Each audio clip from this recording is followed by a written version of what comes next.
Hello, fellow workers of Glorious Hope. Congratulations! We are now on Book 2 of our GH program. After shedding our old selves and rekindling our relationship with God, the buds of our new selves are emerging, and we will soon experience fruitfulness in our lives. But before that, we need to ensure we have stable roots. Is that exciting? Although it can also be scary.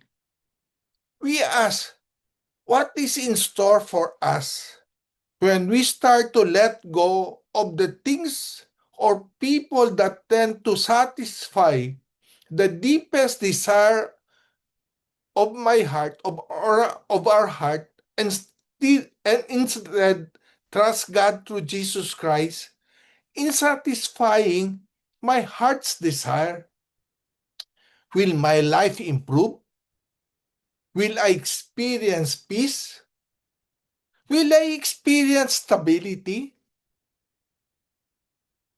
Many questions and doubts come to mind, but God assured us in the book of Isaiah, He said, before we grow fruitfully, we first needed to strengthen our roots. Let me read it to you. And the surviving remnant and the remnant shall again take root downward and bear fruit upward. Before we can bear fruit, it's important to have strong roots. Just as Judah needs to be rooted before producing fruit, God cares about us growing from within. So he helps us strengthen our roots first. Just as tree faces storms year-round, we face storms in our lives: stress, pressure, conflict, oppression, and many more. That helps us discover who we are. Being prepared for these challenges makes us stronger. Being rooted in the heart means letting truth, love, and faith sink deep into our core, guiding our thoughts, choices, and resilience. It's an invitation to move beyond shallow understanding toward deeper emotional and spiritual stability. Like a tree's, like the root of the tree, it involves continually drawing strength from a solid foundation or from the ground, helping us endure life's unforeseen storms. Digging deep roots is like moving from one intellectual knowledge to lived experience. When principles are embedded in the heart, they instinctively shape how we treat ourselves and others.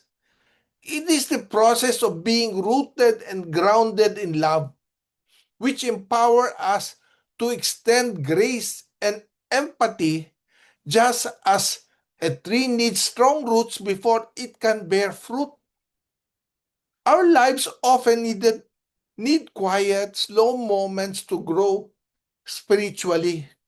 When things feel still or silent, remember that it's often a sign that something meaningful is happening just below the surface, helping us grow stronger and more rooted than ever.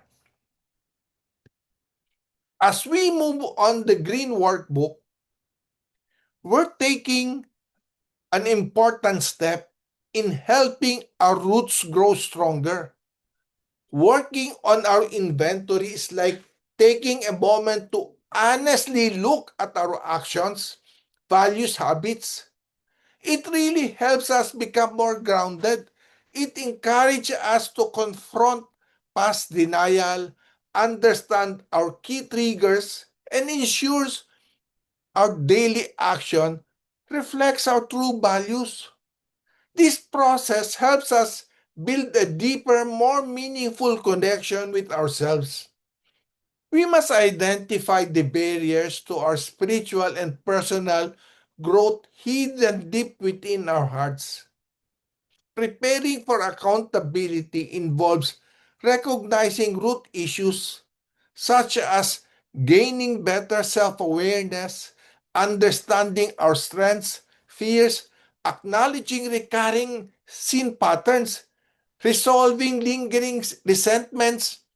A structured moral inventory provides an honest map of our inner world.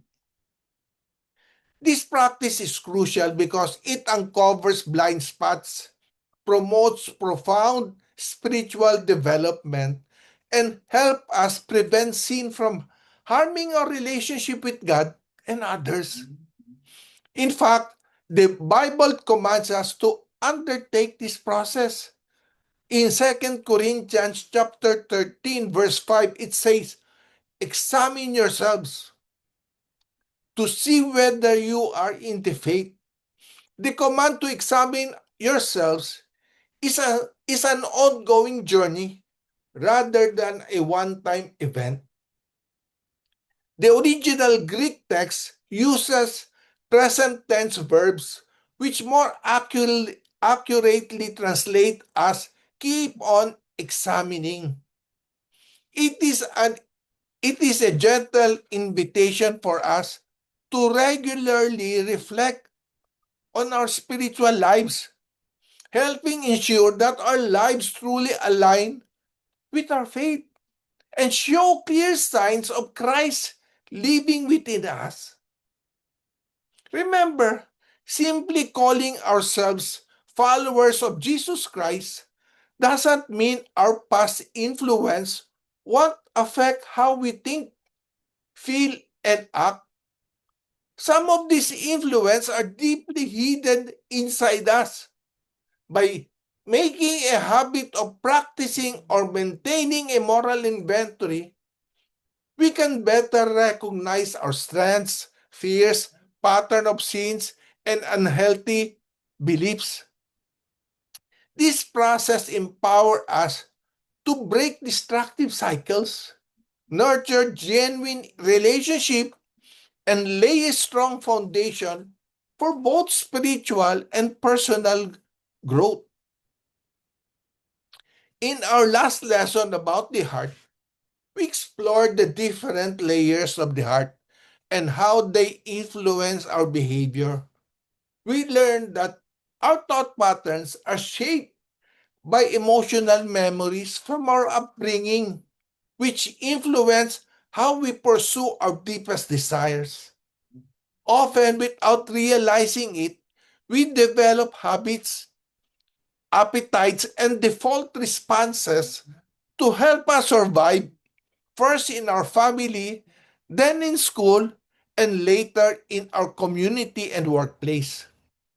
Changing these patterns can be challenging because of the internal system that keeps them in place and making it hard to see when we neglect to reflect on our moral inventory.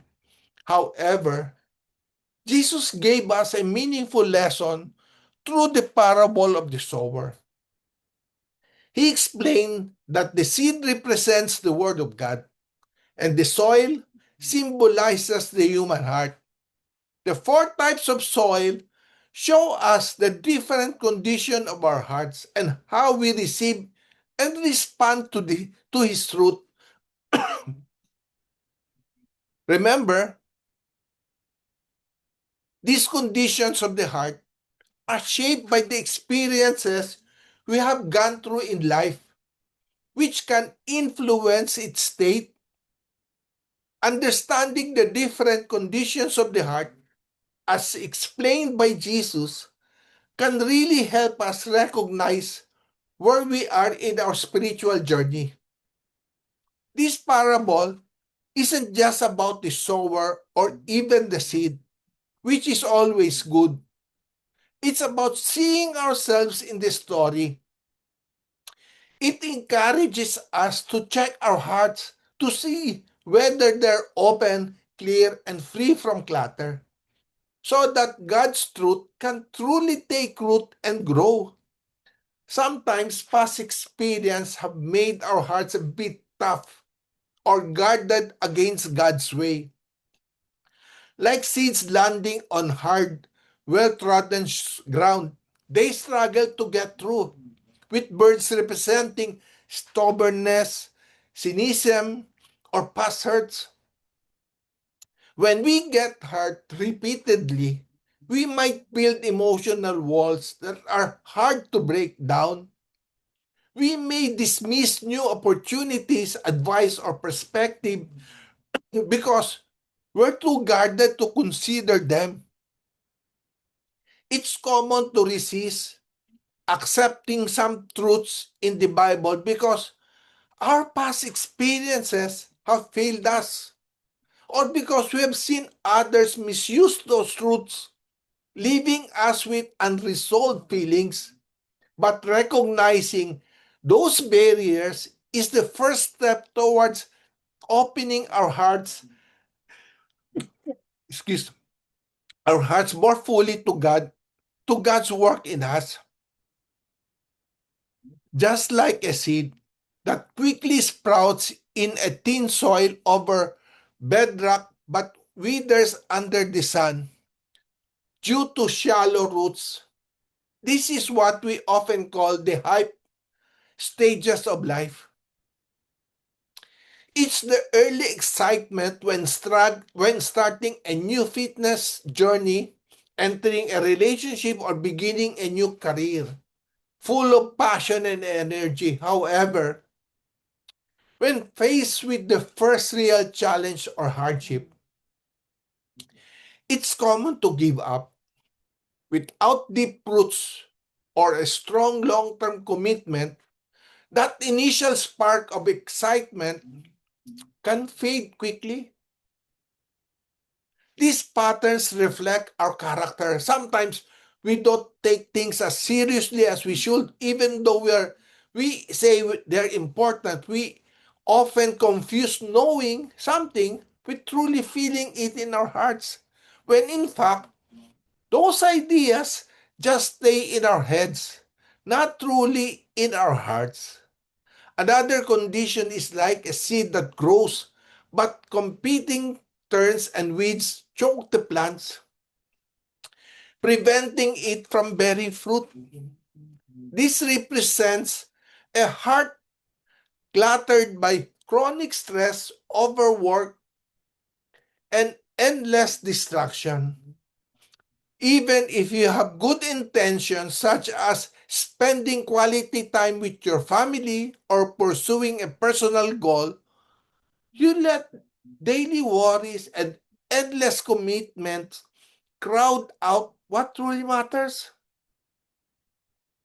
This kind of heart has many unresolved issues that we cover up with entertainment, work, activities, distraction, which we fail to face because we never considered them as important. We shrugged them aside. Sooner or later, they just resurface. An ideal situation is like a seed planted deeply in pure fertile soil, growing robustly and yielding an abundant multiplying harvest. This represents our becoming fruitful, manifesting the fruit of the Holy Spirit in our lives. This can only occur because we dwell, or abide in Jesus Christ. According to him, he said, if you abide in me, and my words abide in you, ask whatever you wish, and it will be done for you. By this my Father is glorified, that you bear much fruit, and so prove to be my disciples.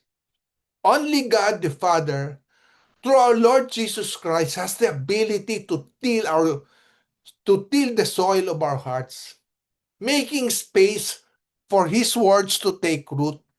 Practicing our inventory will make it easy for us to identify what caused the hardness of our hearts, to find out the stones of distraction and why the seed cannot go deep, the thorns and thistles that prevents us from fruitfulness.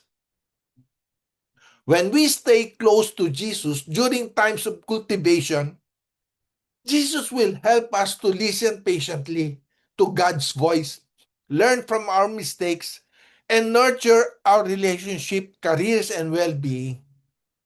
We see beautiful and lasting results over time, not immediately but over time, just like the soil. Our hearts are truly adaptable, capable of being reshaped through active effort.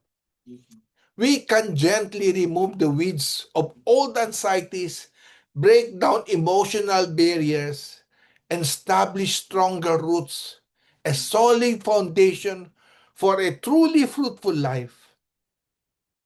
Jesus warmly invites us to remain in Him, encouraging us to shift from trying to handle everything ourselves to trusting Him to fulfill the desires of our hearts.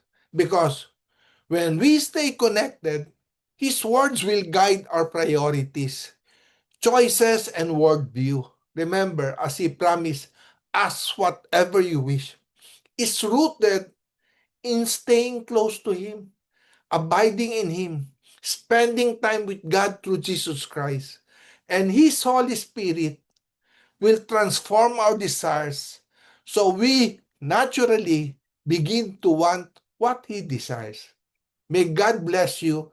May God bless your session this coming week and stay fruitful. Thank you, everyone.